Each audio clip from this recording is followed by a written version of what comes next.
अस्सलाम वालेकुम, hello and welcome to sports room. मैं हूं आपका मेजबान नजीबुल हसनैन। आज प्रोग्राम की शुरुआत करते हैं पाकिस्तान के कौमी खेल हॉकी से। और पाकिस्तान हॉकी फेडरेशन को प्रो लीग में शिरकत के लिए लाइफलाइन मिल गई है।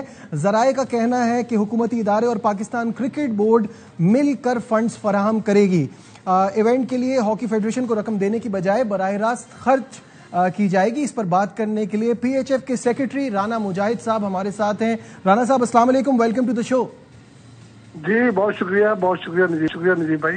राना साहब, सबसे पहले आपसे जानना चाहूंगा कि रिपोर्ट्स तो ये आ रही हैं कि हुकूमत और PCB मिलकर फंड्स फराहम करेगी, तो इसमें कितनी सच्चाई है? नहीं, ऐसी बात मेरे पास तो कोई ऐसी बात नहीं है, अगर मैं आपको कंफर्म कर सकूं, सॉरी। लेकिन मुझे तो ये पता है कि हमने गवर्नमेंट को लिखा है और पाकिस्तान स्पोर्ट्स बोर्ड के जरिए से लिखा है, और पाकिस्तान स्पोर्ट्स बोर्ड का जो रवैया है वो बहुत पॉजिटिव है। उसमें वो चाह रहे हैं कि ये इंशाल्लाह ताला काम जो है ये होना चाहिए। तो मुझे बहुत पूरी उम्मीद है कि इंशाल्लाह ताला ये होगा। लेकिन क्रिकेट बोर्ड का मुझे कोई इत्तला नहीं है, ना हमारी उनसे कोई बात हुई है। अगर आपकी हुई है तो फिर ठीक है, हो सकता है। अच्छा, ये बताइए कि ये जो फंड्स का मामला है, इसको थोड़ा सा आप हमारे सामने थोड़ा क्लियर भी कर दें। आपके पास कितने फंड्स हैं, वो फंड्स कहाँ खर्च हो रहे हैं, उसको देखते हुए थोड़ा आगे हम बात भी कर सकते हैं ना, क्योंकि जब न्यूजीलैंड जैसी टीम जो है वो प्रो लीग खेलने नहीं जा रही है क्योंकि फंड्स उनके पास नहीं है, तो हमारे पास क्या सिचुएशन है इस वक्त? देखिए, सबसे पहले तो मैं आज नजीब भाई आपको ये क्लियर कर दूं कि पाकिस्तान हॉकी फेडरेशन के पास कोई स्टेडियम नहीं है, कोई सोर्स नहीं है जहाँ से पैसा आना होता है। ठीक है। एक हमारा हॉकी स्टेडियम है, कराची हॉकी क्लब और पाकिस्तान स्टेडियम। उसमें भी ये होता है हमारे पास कि जो आपको पता है कि वो सोर्स है वो बहुत कम है। तो आपको समझ है कि जब ये पैसा है, ये इतना काफी नहीं है कि जिससे आप हॉकी को चला सके। अब जो पैसा होता है वो हमने हुकूमत से ही मदद लेनी होती है और हुकूमत ही हमारी मदद करती है। आपको पता है हमेशा से हॉकी को पैसा जो है वो फंडिंग से ही हुआ है। तो उस लिहाज से हम ये चाह रहे हैं और ये समझते हैं कि इंशाल्लाह ताला हमारी मदद करेगी हुकूमत। और पाकिस्तान हॉकी फेडरेशन ने बड़े अच्छे रिजल्ट दिए हैं, पाकिस्तान टीम बहुत अच्छा खेली है, खिलाड़ियों का जज्बा इस वक्त ऑन है, कोशिश का जज्बा ऑन है, और हम चाह रहे हैं कि इस वक्त पाकिस्तान हॉकी अच्छे रिजल्ट दे सकती है।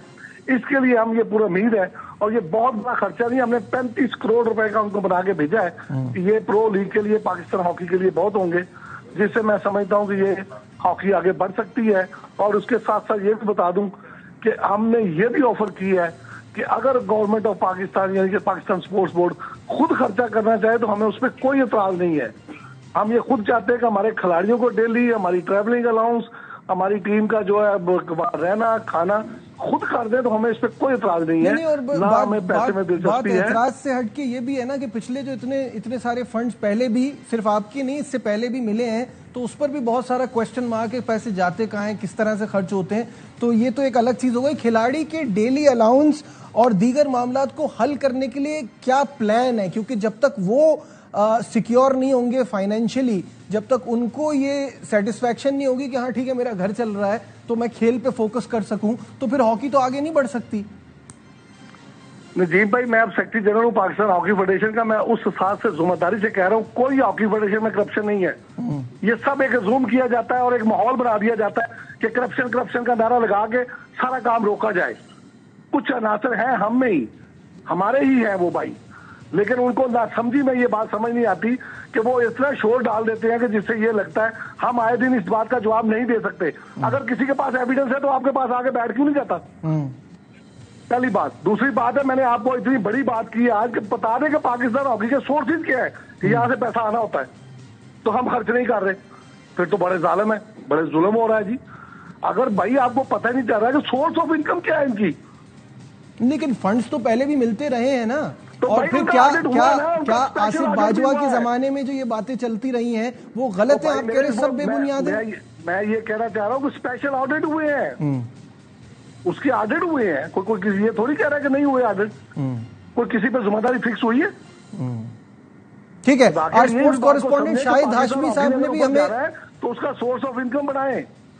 राना साहब, शाहिद हाशमी साहब ने भी हमें ज्वाइन कर लिया है, उनको भी डिस्कशन में शामिल करते हैं। शाहिद भाई, ये बताइएगा कि अभी राना मुजाहिद साहब कह रहे हैं कि ठीक है, मैं ये बात मानता हूं कि हॉकी फेडरेशन की अपनी कोई सोर्स ऑफ इनकम नहीं है, लेकिन वो कह रहे हैं कि माहौल बिला वजह का क्रिएट किया जाता है, आज से नहीं हमेशा से, कि कोई करप्शन हुई है पीएचएफ में। क्या आप इस बात से अग्री करते हैं?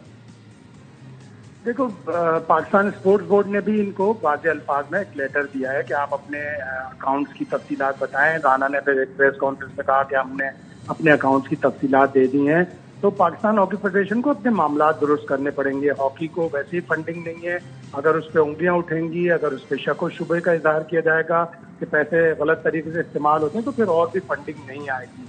अब जो खबरें आ रही हैं वो ये कि प्रो लीग के लिए गवर्नमेंट भी तैयार है कुछ पैसे देने के लिए, और पाकिस्तान क्रिकेट बोर्ड के जरिए पाकिस्तान हॉकी फेडरेशन को पैसे दिए जाएंगे। लेकिन यहाँ पे भी पाकिस्तान क्रिकेट फेडरेशन के जराये ये बता रहे हैं कि वो बराह रास्त हॉकी फेडरेशन को नहीं देंगे पैसे, वो अखराजात खुद से उठाएंगे। तो ये एक तरह से पाकिस्तान हॉकी फेडरेशन के ऊपर अदम एतमाद का इजहार है। हॉकी फेडरेशन को राना खुद ओलंपियन रहा है, इसने बड़े एजाज़ात दिए पाकिस्तान के लिए, बिल्कुल पाकिस्तान हॉकी को सर्व किया है। तो इन लोगों को अपने हॉकी के जो भी मामला हैं दुरुस्त करने चाहिए। तारिक मुफ्ती साहब कल एक मीडिया टॉक में बता रहे थे कि इतने पैसे चाहिए, इतने पैसे चाहिए। तो जब तक ये अपने मामला दुरुस्त नहीं करेंगे, इनके ऊपर कोई एतमाद नहीं करेंगे। ठीक है। तो राना साहब ने तो अभी खुद ही कह दिया, थोड़ा सा मैं इसमें क्लियर कर देता हूँ। हाँ, आपने तो खुद ही कह दिया कि इसमें एतराज कोई नहीं जी। हम पाकिस्तान हॉकी फेडरेशन की हैसियत से खुद ऑफर दे रहे हैं कि भाई हमें पैसे ना दो जी जी, और पाकिस्तान हॉकी फेडरेशन के प्रेसिडेंट पे भी पैसे खर्च ना करो, सेक्रेटरी जनरल पे भी ना करो, सिलेक्टर पे भी ना करो, जो मीडिया का नुमाइंदा हम भेजते उस पर भी ना करो। ये खुद हम करेंगे। हम अपने जो स्टाफ की सैलरी है ये भी खुद अरेंज कर लेंगे, लेकिन टीम के लिए करें। हमें कोई एतराज नहीं है भाई, हमसे अंगूठे लगवा ले, हमसे साइन करवा ले, हम लिख के देने के लिए तैयार है। ये बात हमें इसमें कोई एतराज नहीं है। ठीक है, ये मामला तो खैर फिर क्लियर ही हो गया। मुझे फिर एक चीज बताइएगा कि एशिया कप के हवाले से भारत जाने का क्या फैसला है, इस बारे में कोई बात हुई है? जी भाई, पहले ही कह दिया था कि जो गवर्नमेंट कहेगी हम उसको मनो-मन कबूल करेंगे। जैसे जैसे वो हमें एडवाइस कर रहे हैं हम वैसे वैसे चल रहे हैं, और मुझे पूरी उम्मीद है कि इंशाल्लाह ताला जैसे गाइड किया है गवर्नमेंट ने, हम उसी तरीके से आगे बढ़ेंगे। अच्छा, सदर तारिक भुट्टी साहब का ये क्या कहना है इस हॉकी लीग के हवाले से, वो भी आपको सुना देते हैं, फिर दोनों की राय भी लेंगे। ये इनविटेशन आई है FIH की तरफ से। गवर्नमेंट की सपोर्ट के बगैर शायद ये मुमकिन नहीं है कि हम जाके प्रो लीग में पार्टिसिपेट कर सकें। तकरीबन 35 करोड़ का हमने बना के भेजा है गवर्नमेंट ऑफ पाकिस्तान को। 12 तारीख हमने हमें दी थी, लेकिन हमने 20 तारीख तक का कहा है कि हमें मजीद थोड़ा सा टाइम चाहिए। हमारी कोशिश होगी कि हम प्रो लीग में जाएं। इससे पाकिस्तान हॉकी को बड़ा बूस्ट मिलने वाला है, रैंकिंग में भी बड़ा फर्क आएगा, बच्चों को भी बड़े अच्छे मौके मिलेंगे कि अपनी गेम को इम्प्रूव करें। शाहिद साहब, मौके अच्छे मिलेंगे, एक्सपोजर मिलेगा, बूस्ट आएगा, आप अग्री करते हैं इस बात से? बिल्कुल, इसमें कोई शक नहीं है कि पाकिस्तान को प्रो हॉकी लीग में जाना चाहिए। इससे पहले भी पाकिस्तान कमिट करने के बाद नहीं गया था, तो पाकिस्तान को पेनल्टी लगी या जो भी कुछ एक्शन लिया था FIH ने। तो इस दौर में पाकिस्तान हॉकी फेडरेशन के इस दौर में जरूर जाना चाहिए। हॉकी टीम ने अच्छी खासी जो है प्रोग्रेस शो की है। पिछले साल एशियन चैंपियंस ट्रॉफी में हम तीसरे नंबर पर थे, अजलान शाह, और FIH नेशंस कप में हम दूसरे नंबर पर रहे। ये टूर्नामेंट हम जीत भी सकते थे। थोड़ी सी अगर पुश मिलेगी हॉकी को, ये प्लेयर बहुत अच्छे हैं, और थोड़ी सी हमारी इंतजामिया अपने जो एक्ट्स हैं वो दुरुस्त कर ले, ज्यादा प्रेसिडेंट साहब ज्यादा टूर ना करें, ये पैसे प्लेयरों के ऊपर खर्च हों, तो हमारी हॉकी आगे जा सकती है। बड़ा अच्छा दौर है, ये लड़के बड़े अच्छे हैं। राना साहब, लड़के बहुत अच्छे हैं और एक्सपोजर तो मिलेगा, इसमें तो कोई दो राय नहीं है, लेकिन तसलसल आना गेम में और कंसिस्टेंसी पैदा करना, उसके लिए क्या सोच रहे हैं? तो मैं शाहिद भाई से कहूंगा कि शाहिद भाई हमारे को पुराना जानते हैं, और आप भी हमें माशाल्लाह बहुत पुराना जानते हैं। कुछ फेडरेशन की तारीफ भी कर दिया करें, इसने बड़ा काम किया है। अल्लाह के फजल से जिस दिन हमने संभाली थी 18वें नंबर पे थी। हॉकी टीम ने प्रोग्रेस की है, ये किसकी तारीफ है? हाँ, हॉकी टीम अच्छा कर रही है, फेडरेशन का काम तो हो रहा है ना, लेकिन वो मसले मसाइल है उनको भी सॉल्व करना जरूरी है राना साहब। लेकिन राना अच्छी चीजें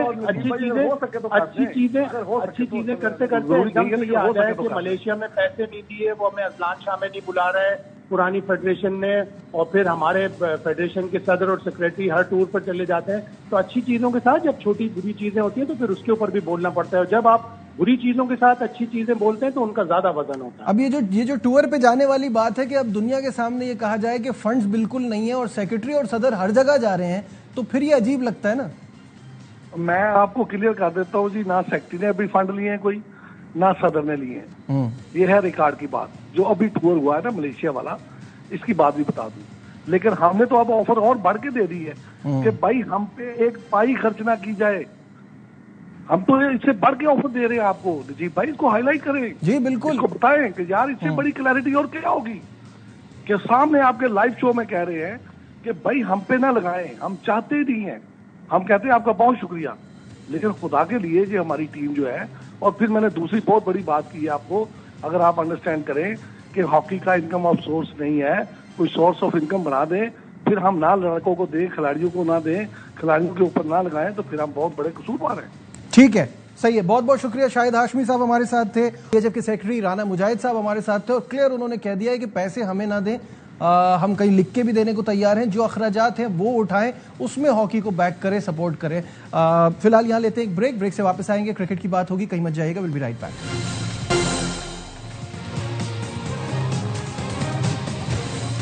Glad to have you back once again. Break पे जाने से पहले हम हॉकी पर बात कर रहे थे, अब क्रिकेट की तरफ बढ़ते हैं। कल हमने काफ़ी सारी चीज़ें T20 सीरीज़ को लेकर बात की थी तौसीफ भाई से, लेकिन वक्त कम था बहुत सारी ब्रेकिंग न्यूज़ की वजह से, तो आज उनसे फिर हमने राब्ता किया है। और तौसीफ भाई, थैंक यू वक्त देने का, फिर बहुत बहुत शुक्रिया। ये बताइएगा कि हम T20 सीरीज़ तो जीत गए, लेकिन आगे इम्तिहान बड़े सख्त हैं। खुद सलमान अली आगा ने कहा है कि नजरें जो हैं वो वर्ल्ड कप पे है। अभी देखते हुए आपको लगता है ये टीम तैयार है? तो स्टार्ट किया है इन्होंने, और हमारे यहाँ प्रिपरेशन का पता ही नहीं चलता। हमने ये सीरीज दोनों देखी, उसमें काफ़ी कुछ हुआ, लेकिन हमें प्रिपरेशन का आइडिया नहीं हो रहा कि ये किस तरह प्रिपरेशन करना चाह रहे हैं। खैर उनको छोड़ दीजिए, जो प्लेयर्स इन्होंने रखे हैं जिससे सबको थोड़ा सा था वो कि भाई ये नहीं, लेकिन अब ये जो बात कर रहे हैं, मुझे इस पे लग रहा है कि ये जो आने वाली 2-3 सीरीज हैं, इसके बाद आपका सारा कुछ सामने आ जाएगा। और अगर कोई नहीं समझ पा रहा तो हमारी बात सुन लें कि अब आप वो चीज़ खिलाएं, ट्राई ज़रूर करें, लेकिन वो चीज़ खिलाएं आप जो आपने आगे लेके जिनको चलना है। तो आई थिंक मेरा ख्याल है कि सबसे ईजी वो है, और इसमें कोई किसी को परेशान होने की ज़रूरत भी नहीं है। आपके इरादे बहुत मजबूत हैं और इंशाल्लाह पाकिस्तान के लिए अच्छा ही होना है। तौसीफ भाई, बात तो जो है वर्ल्ड कप की अभी काफ़ी आगे है। इससे पहले एशिया कप, खुद एसीसी के सदर मोहसिन नकवी साहब ने वेन्यूज़ और तारीखों का ऐलान कर दिया है। 14 सितंबर को big game between India Pakistan. लगता है आप हम इन मुकाबलों के लिए अभी तैयार हैं, हम रेडी हैं एशिया कप के लिए? नहीं, अभी मेरे ख्याल से रेडी नहीं है। और हमने देखा जिस तरह भी किया, हम बार बार उसको दोहरा रहा हूँ कि आपके प्रिपरेशन ठीक नहीं है। आप जिस तरह एक टीम जब खेलती है तो टीम बनाने की कोशिश, कहूँगा कि बनाने की कोशिश करते हैं, क्योंकि आप इतने सारे ऑलराउंडर डाल दे रहे हैं, आपको फिक्रें होती हैं।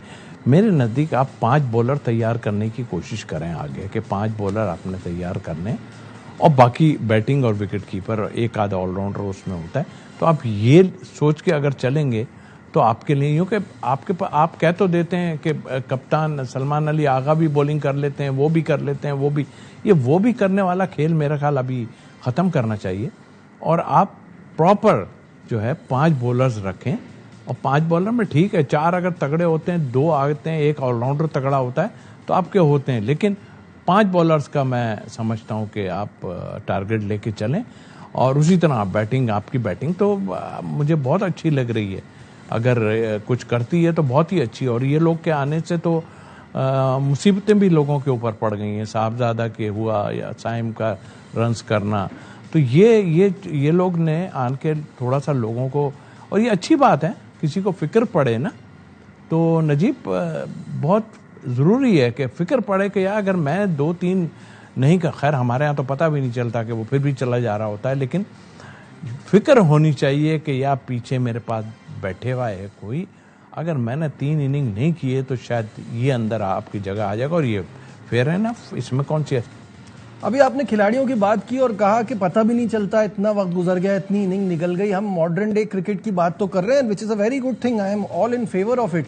लेकिन इस चक्कर में कुछ ऐसे प्लेयर्स हैं जिनकी परफॉर्मेंस देख के थोड़ी सी हैरानगी होती है। लाहौर में जो बांग्लादेश के खिलाफ सेंचुरी लगाई मोहम्मद हारिस ने, उसके बाद 6 इनिंग्स में वो डबल फिगर में नहीं जा सके। बांग्लादेश के खिलाफ 3 और यहाँ 3, 4 की एवरेज से 21 रन किए हैं। इसको कैसा देख रहे हैं? यही एक चीज़ है जिसको मैं कहना चाहता हूँ। कि आप अगर खैर अब तो इसमें आने के बाद तो आप जो जगह दी है उसके बाद अगर वो नीचे से नीचे 7 नंबर पे भी गए मेरा ख्याल वार्ड, तो मतलब आप हाँ उसको वो तो यही कह देगा ना कि भाई मैं तो इस जगह पे खेलता हूँ, मुझे वहाँ 7 नंबर या 8 नंबर पे भेज रहे हैं तो मैं क्या करूँ, ये भी हो सकता है। बट एक्सक्यूज कोई नहीं है, लेकिन यूँ कि आप कीपर हैं इसलिए आपका खेलना बन रहा है, तो आपको ये सोचना पड़ेगा कि यार जिसको आप चांस दे रहे हैं, अभी आपने ऊपर खिलाया 4 नंबर या भी खिलाया उसको, देखा चला, थोड़ी उसकी वीकनेस ये कहता हूँ वो थोड़ी बहुत ज़्यादा जल्दी करता है, इतनी जल्दी के उल्टे सीधे शॉट खेलने की कोशिश करता है। सही पिच पे तो शायद ये लग जाएंगे और थोड़ी हल्की बॉलिंग पे आप बहुत रन्स कर लेंगे। ज़रा अच्छी टीम आएगी ना आपके लिए मुश्किलात होंगी, लेकिन खुशी की बात ये है कि ये जो खेल रहे हैं क्रिकेट, ये वो वाली क्रिकेट खेल रहे हैं जो आजकल होती है, लेकिन कभी सिचुएशन ऐसी नहीं होती कि आपके शॉट लगें, तो आप थोड़ा धीरज रखें, आराम से खेलें और उसके बाद आपके शॉट तो लगते हैं। जो आदमी मार सकता है ना छक्के, तो वो कभी भी मार देगा, तो थोड़ा सा स्ट्रे किया करें ताकि पिच वगैरह को आप रीड कर पाएं। लेकिन तब आप मुआवजा करें ना और आपकी रिप्लेसमेंट हो आप मोहम्मद रिजवान की, जिनका एवरेज 47.5 का है T20 इंटरनेशनल में, तो फिर ये जस्टिफिकेशन नहीं बनती ना। या तो आपने कोई और ऑप्शन अच्छा तैयार किया होता, आपने हसीबुल्लाह को कंसिडर ही नहीं किया, वो इतना ज़बरदस्त और टैलेंटेड प्लेयर था, तो यहाँ फिर इनके लिए तो फिर बहुत ज़्यादा प्रॉब्लम हो जाती है ना। क्या लगता है आपको रिजवान वापस आ सकते हैं या T20 में उनके लिए दरवाजे बंद हो गए? देखिए आप उस सूरत में जाएं कि जब कोई कुछ ना कर रहा हो। देखें, मैं एक ही चीज़ है, आप चांस दें, जो भी है इनको चांस दें, आपके पास टाइम है। ये लोग तो तैयार बैठे हैं, बल्कि ऑफिशियल के जहनों में भी तैयार बैठे हुए हैं कि इन्होंने आ जाना है, क्योंकि सिर्फ ऑफिशियल ही नहीं, इधर उधर से भी काफ़ी कुछ हो रहा है, तो उस तैयारी तो उनकी हो सकती है। ये बताइए मुझे कि हारिस कितने मैच खेले में और रिजवान कितने मैच खेले? एक एक्सपीरियंस भी बड़ा काउंट करता है, और ठीक है वो है अपनी जगह, लेकिन इनको भी इतना कर दें आप कि ये कह ना सकें कि यार मेरे साथ ज्यादती कर दी, मुझे थोड़ा होना, फिर ये नहीं, फिर उनको उन्हीं नंबर पे देखिए ना, साहबजादा न्यूजीलैंड या ऑस्ट्रेलिया। ठीक है, बहुत बहुत शुक्र भाई हमारे साथ थे और इन चीज़ों के हवाले से अपडेट कर रहे थे। आगे वनडे सीरीज़ है जिसमें हमारे सुपरस्टार सब वापस आ जाएंगे। चलते चलते आपको ये भी बताता चलूँ कि जश्न आज़ादी और मार्का हक के मौके पर शहर कायद में स्पोर्ट्स फेस्टिवल की सरगर्मियाँ, साइकिल रेस, टाइक्वांडो, पैराग्लाइडिंग समेत दीगर खेल शामिल हैं। तो बड़ा ज़बरदस्त ये इवेंट ऑर्गेनाइज कराया जा रहा है। आज के प्रोग्राम में बस इतना ही। दीजिए अपने मेज़बान नजीबुल हसनैन को इजाज़त। अपना बहुत ख्याल रखिए। अल्लाह हाफ़िज़।